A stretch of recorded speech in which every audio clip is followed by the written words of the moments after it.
Mr. Luvuyo, they want you to dance. Hello, hello, hello, hello. You know, the problem with doing anything after lunchtime is people tend to be tired. You know, when I was in varsity, these ladies here reminded me of this thing we used to call the quarter pounder deluxe.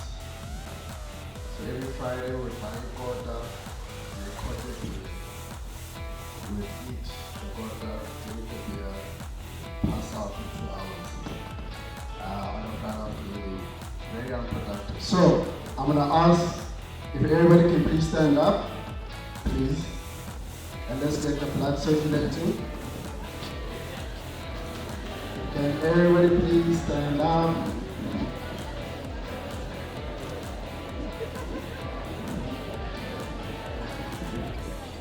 Hands in the air. And wave them around like you just don't care. So that was for my entertainment. Thank you. You can sit down. I would actually prefer a roaming mic. I feel very, if you guys don't mind, I prefer a roaming mic. That's not too much trouble. Okay, the name is Luvuyo Manyi. I am CEO of EYW Solutions. I used to be youth. Just a year or so ago, I expired. But I'm a youth activist. I am an advocate for youth entrepreneurship. So everything I do will come to you this.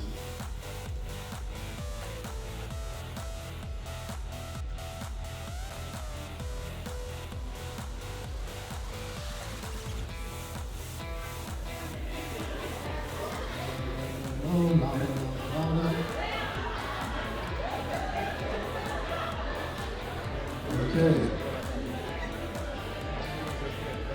Have your attention.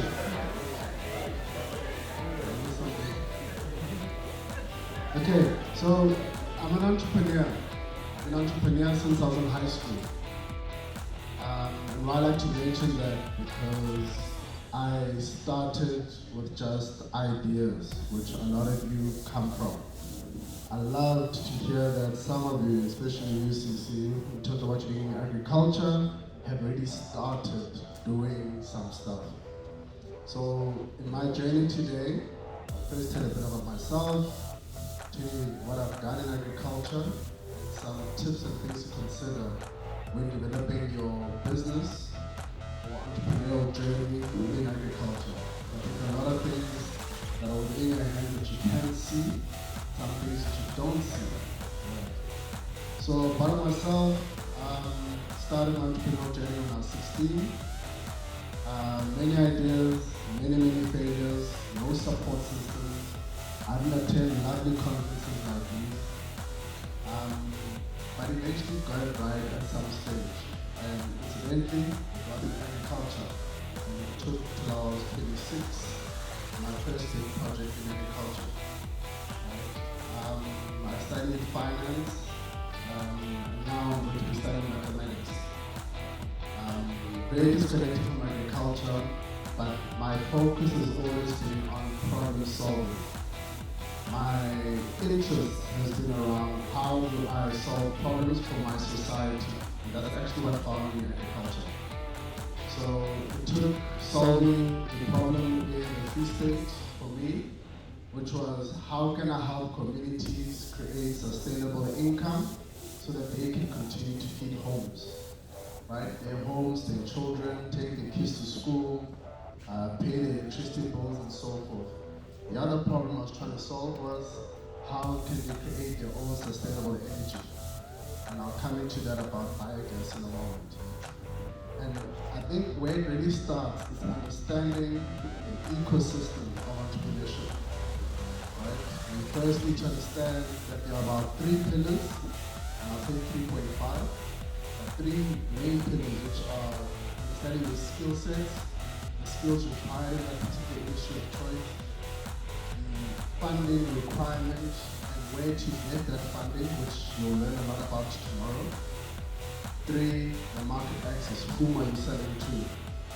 A lot of the times when entering into any venture, forget even the sector, there's a disconnect in understanding what you're selling and who you're selling to. In other words, what problem are you solving?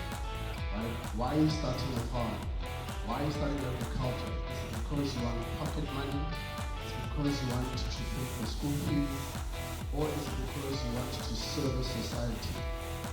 Those different problems develop different solutions.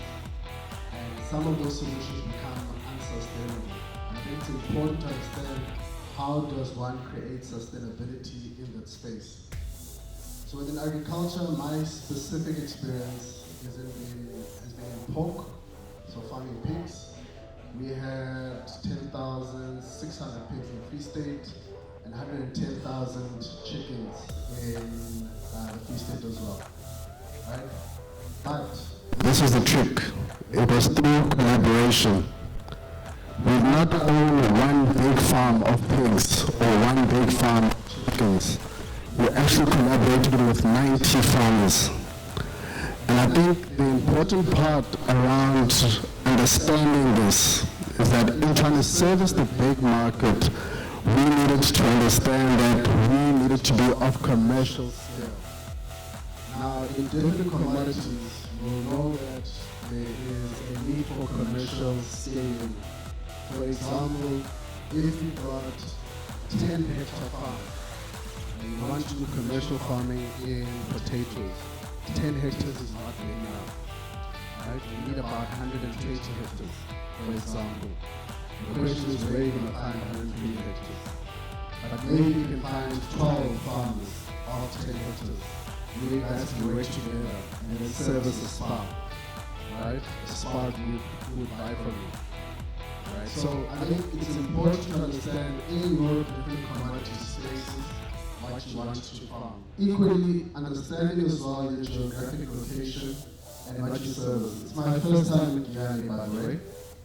And I think it's been a pleasure in my past 24 hours to be here.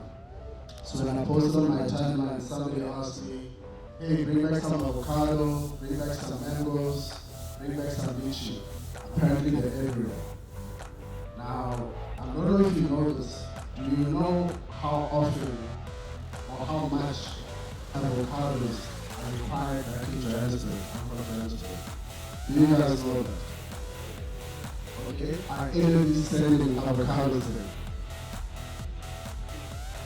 Okay, problem X, solution here. Right? 2, do you know when I was discussing this at another forum, somebody said to me that there are avocado farms in any village, in their gardens, and some of the avocados fall and even rot in their gardens. Is that true? Okay. What do you guys do with that waste? All those avocados? Sorry? Throw them away. You know you throw away gold. My man, who said biogas? Okay. Are you doing that? Fine, that's an idea, but are you doing that? You guys are rotating here, right? Okay. And what do you normally use power for? Cooking and heating, mainly. Lighting is not difficult to solve. You can do candles. Cooking and heating is very difficult to solve for. Right? Now, biogas. Biogas is that fermenting smell, right? That is produced mainly from your waste vegetation of any sort, from manure, vegetables, whatever you call it. You put that in a bag, actually ferments, but there's actually a scientific process to it, which is not difficult to do. You can make your own gas. Right? There are complex ways you can do it, where you can power cities. There are very, very important ways to do it, where you can make your own cooking fuel. So my point is, you're sitting with the heat of the solution, right? And you deal with the problem. And I I think in the approach to understanding what the problem is and trying to solve it, you will then be able to uncover what type of solutions that can be produced. Are you guys aware of the juice series and liquid fruit? Yes, no? Do you know how many mango farmers supply series and liquid fruit? 2. White-owned from this province. One is in Tzaneen, if I'm not mistaken. Right? At one stage, when Tiger Brands used to have what's called enterprise, the pork, I don't have it anymore. You know how many people were supplying the pork product? How many pig farmers in the whole country? Wheat, enterprise, Llanas, Russian, Paloni, ham, you name it. Can you guess how many were supplying the pigs to Tiger Brands? Yes? 6. All white. I think 2 were in South African. One was Dutch, one was Danish. And it's not because we can't farm mangoes. It's not because we can't farm pigs. The challenge is commercial scale. Right? So the barriers that come in with any kind of farming for it to be sustainable. So sustainability, what I mean by that is your ability to continuously do that same activity and make it profitable over time, right? Over and over, being able to attract a market and grow it over time. So that creates growth over time. So that is sustainability, right? And I think it's important for you to understand that if you're going to farming, even if you choose to do it small, it's not a problem. But you need to understand the scale at which you need to be ready for you to go to access to those spaces. So some of the challenges that are faced by some of these farmers who are not growing, but have got the skill set, is because the capital required to meet the standards, right, to supply to a Tiger Brand, to supply to Woolies, to supply to Pick and Pay, require money. There are regulations in place. I think it's important that going into any sector, agriculture is definitely one of them, is understanding what are the requirements by industry for you to be able to solve. So with liquid fruit, what they require, so it's an ISO thing. Right? Those mangoes that are cut out at Woolies in that spot, the ISO requirements is supposed to enable them as a quality check that they must know what was put in that farm's soil, what was used in the product, so that they can certify whether it's an organic fruit or it was an inorganic fruit produced. That quality standard needs to be consistent, so they need to know from soil to shelf what is in it. Those requirements are critical.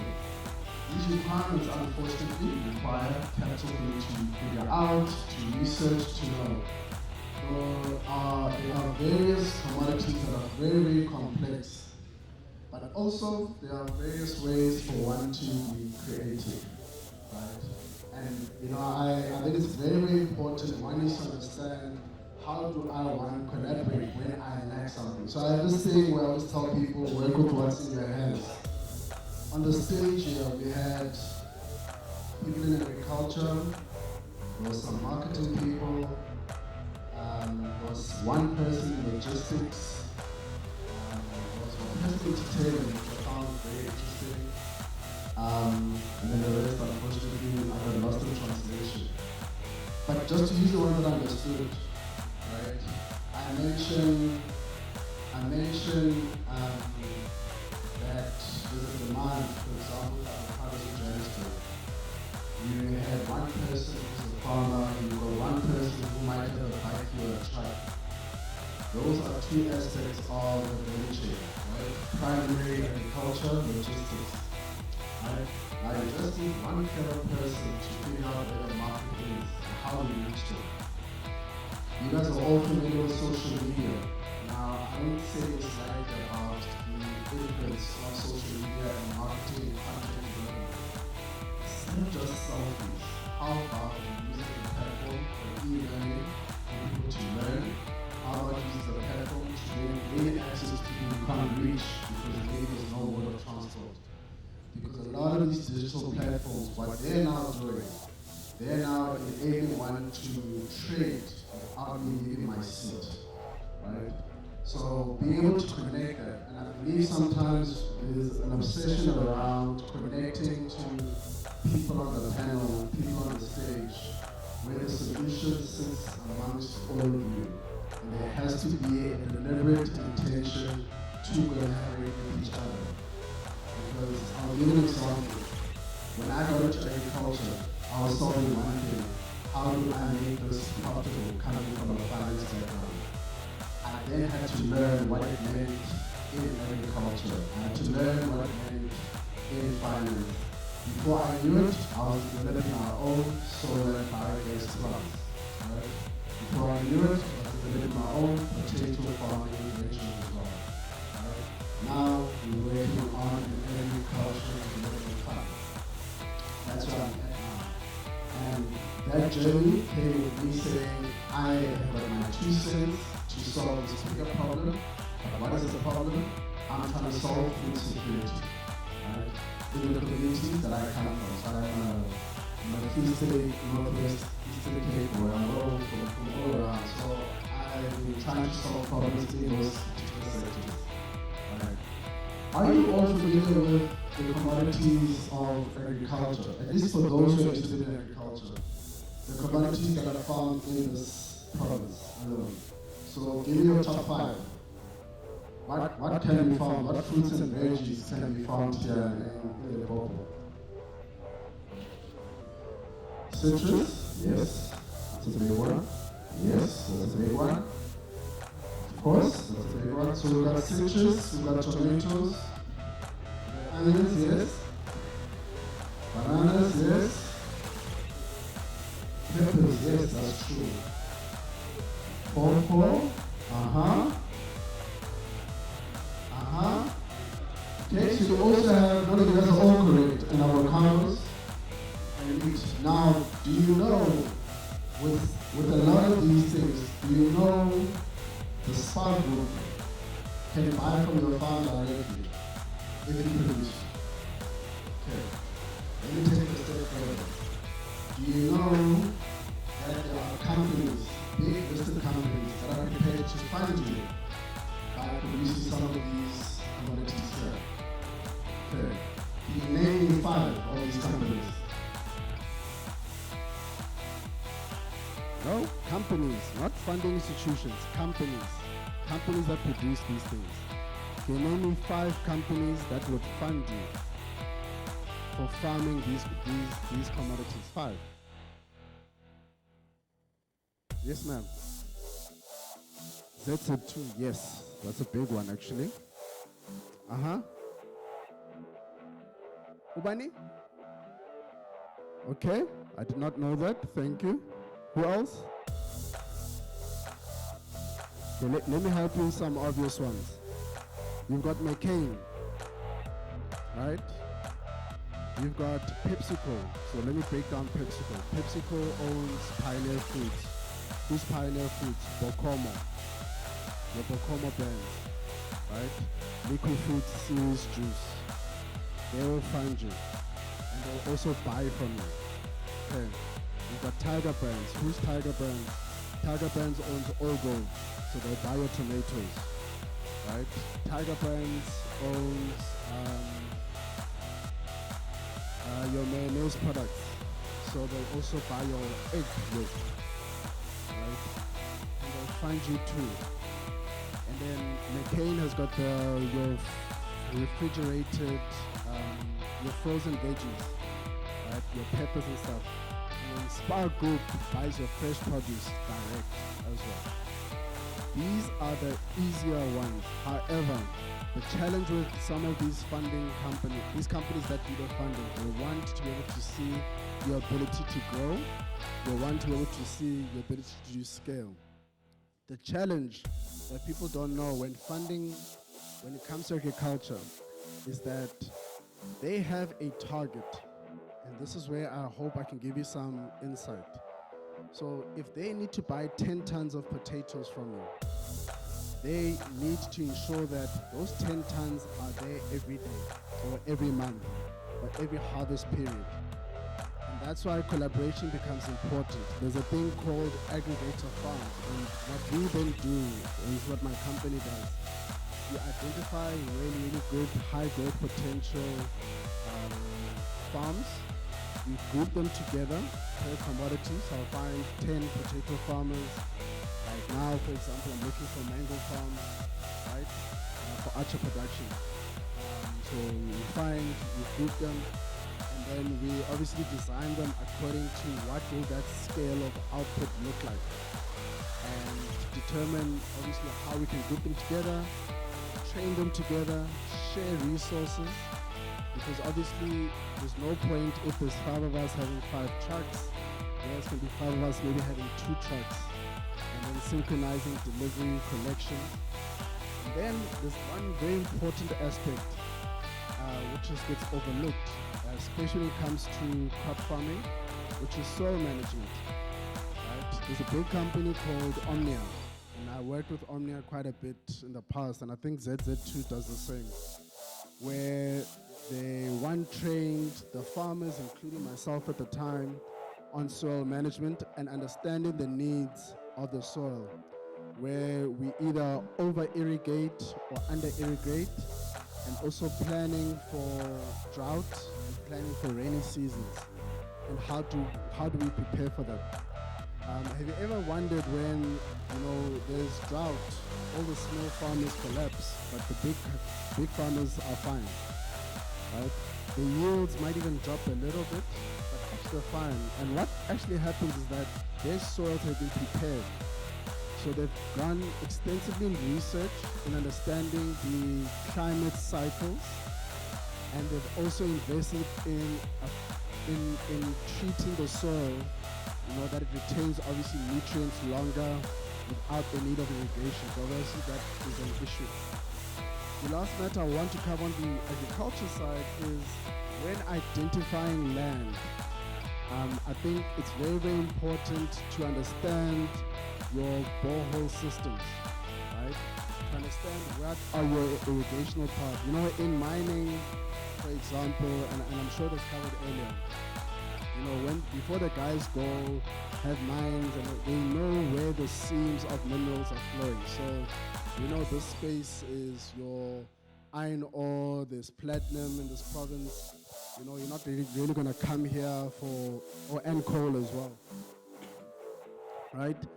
And if you go even more north, you'll find even copper.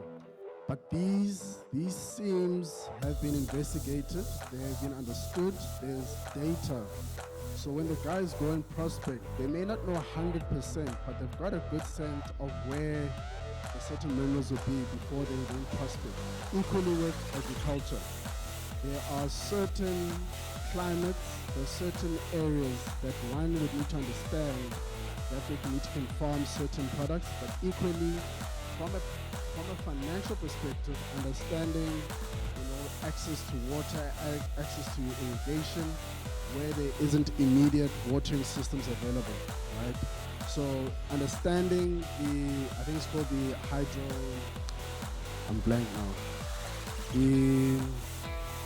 The hydro network, essentially, below the crust, that we actually are maps that indicate this. So know your research in this space, because then all you then need to do when applying for water license is knowing you need to plug in your own borehole, be able to access essentially nature's solution for water and irrigation, because that now becomes a huge challenge, one during drought and even during rainy seasons, when some of the water base levels rise and can also disrupt your ability for some of the crops to actually stay grounded in the soil.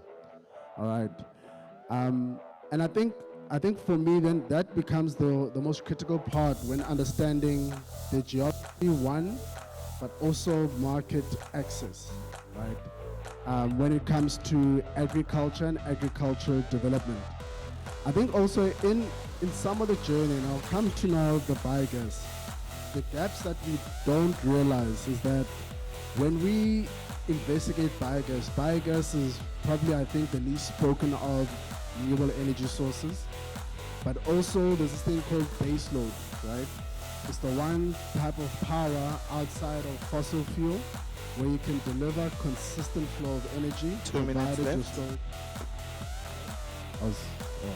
Provided the storage capacity is adequate.